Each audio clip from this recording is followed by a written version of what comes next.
দেশে আইনের শাসন, ন্যায় বিচার, মত প্রকাশের স্বাধীনতা ও সংবিধান প্রদত্ত সভা সমাবেশ করার অধিকার কেড়ে নেওয়া হয়েছে। ডাক্তার শফিকুর রহমান। বাংলাদেশ জামায়াতে ইসলামীর কেন্দ্রীয় কর্ম পরিষদের এক বৈঠক সংগঠনের আমির ডাক্তার শফিকুর রহমানের সভাপতিত্বে অনুষ্ঠিত হয়। বৈঠকে কেন্দ্রীয় কর্ম পরিষদের সদস্যগণ উপস্থিত ছিলেন। সংগঠনের সেক্রেটারি জেনারেল ও সাবেক এমপি অধ্যাপক মিয়া গোলাম পরওয়ারের পরিচালনায় কেন্দ্রীয় কর্ম পরিষদের বৈঠকে সভাপতির বক্তব্যে আমিরে জামাত ডাক্তার শফিকুর রহমান বলেন, দীর্ঘদিন পর কেন্দ্রীয় কর্ম পরিষদের পূর্ণাঙ্গ বৈঠক করতে পেরে মহান আল্লাহর দরবারে শুকরিয়া আদায় করছি। আলহামদুলিল্লাহ।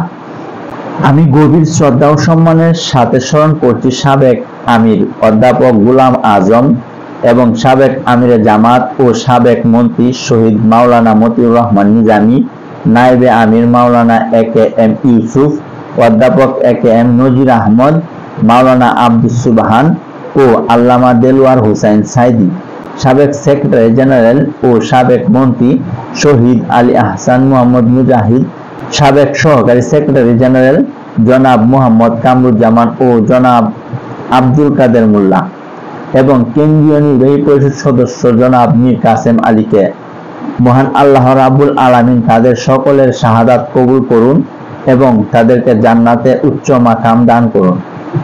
আমিরে জামাত বলেন, কেন্দ্রীয় কর্ম পরিষদ সদস্য হিসেবে আপনারা এই সংগঠনের অভিভাবক এবং দেশ ও জাতির বিনির্মাণে অগ্রণী ভূমিকা পালনকারী। বাংলাদেশ আজ এক কঠিন ক্রান্তিকাল অতিক্রম করছে। রাষ্ট্রের সাংবিধানিক প্রতিষ্ঠানসমূহ ধ্বংস করে দেওয়া হয়েছে।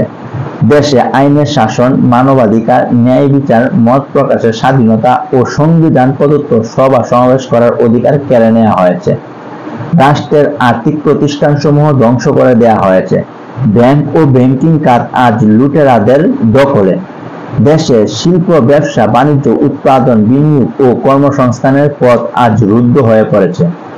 সরকার অর্থের উৎসসমূহ ও বিদেশি সংস্থা থেকে ঋণ গ্রহণ করে ঋণের টাকা দিয়ে ঋণ পরিশোধ করছে। দেশের অর্থনীতি আজ বিধ্বস্ত। দুনিয়ায় মানুষের শেষ আশ্রয়স্থল হচ্ছে আদালত। সেই আদালতে মানুষ ন্যায় বিচার থেকে বঞ্চিত হচ্ছে। রাজনৈতিক নেতৃবৃন্দদেরকে মিথ্যা মামলায় জড়িয়ে সরকার আদালতকে ব্যবহার করে সাজা প্রদানের ব্যবস্থা করেছে। দেশে নির্বাচন ব্যবস্থা বলতে আজ কিছু নেই। 14, 18 ও 24 সালের জাতীয় সংসদ নির্বাচন এ সময়ের মধ্যে অনুষ্ঠিত স্থানীয় সরকার নির্বাচন সমূহ এবং অতি সম্প্রতি উপজেলা নির্বাচনের সরকারি দলের কেন্দ্র দখল ও ভোট লুটপাটের ঘটনা দেশের নির্বাচন ব্যবস্থাকে পরিপূর্ণভাবে ধ্বংস করে দিয়েছে। সরকার মূলত দেশকে একটি নির্বাচনহীন রাষ্ট্রে পরিণত করেছে। এ অবস্থায় গোটা জাতিকে পুনর্গঠন করা ছাড়া বিপর্যয়ের হাত থেকে দেশ ও দেশের মানুষকে উদ্ধার করা সম্ভব নয়। আমি কর্ম পরিষদের সদস্যদেরকে দরদী মন নিয়ে দেশ ও জাতির কল্যাণে ভূমিকা রাখার আহ্বান জানাচ্ছি। আমাদের নিজেদেরকে সর্বপ্রথম দায়ে ইল্লাল্লাহ হিসেবে ভূমিকা পালন করতে হবে। মানুষকে সচেতন করতে হবে। জাহান্নামের আযাব থেকে নিজেদের পরিবারবর্গ, প্রতিবেশী, সমাজ ও দেশকে বাঁচাতে হবে। আমিরে জামাত বলেন, সংগঠনের কর্ম পরিষদ সদস্য হিসাবে আমাদের সবাইকে সাধারণ মানুষের কল্যাণের জন্য কাজ করতে হবে। নেতারা জনবান্ধব হলে সংগঠনের জনসমর্থন যেমন বৃদ্ধি পায়, তেমনি গণভিত্তিও মজবুত হয়। আমরা দেশে নিয়মতান্ত্রিক ও গণতান্ত্রিক প্রক্রিয়ায় পরিবর্তন চাই। কল্যাণমূলক কাজের মাধ্যমে মজবুত সংগঠন গড়ে তুলে সামগ্রিক পরিবর্তন করা সম্ভব। আমাদের ভবিষ্যৎ প্রজন্মকে ধ্বংস করে দেওয়ার জন্য শিক্ষা কারিকুলামে ব্যাপক পরিবর্তন আনা হয়েছে। অনৈতিক ও আদর্শহীন শিক্ষা আমাদের যুব সমাজকে ধ্বংসের দিকে ধাবিত করছে। এ অবস্থায় আমাদের ভবিষ্যৎ প্রজন্মকে অনৈতিক ও অপসংস্কৃতির শৈলাভ থেকে মুক্ত রাখার জন্য অভিভাবক সুলভ ভূমিকা পালন করতে হবে।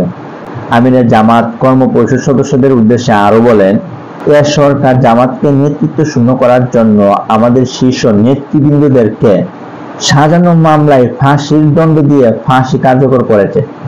তারা ভেবেছিল জামাত নেতৃত্ব শূন্য হয়ে যাবে এবং জেল, জুলুম, নির্যাতনের মাধ্যমে জামাতকে নিশ্চিহ্ন করা সম্ভব হবে, কিন্তু তাদের সকল পরিকল্পনা নস্যাৎ হয়ে গিয়েছে। তাদের প্রতিটি আঘাতে জামাত আরো শক্তিশালী হয়েছে। কর্মপরিষদ সদস্যদেরকে সংগঠনের কার্যক্রমকে এগিয়ে নিয়ে যাওয়ার জন্য বলিষ্ঠ ভূমিকা পালন করতে হবে।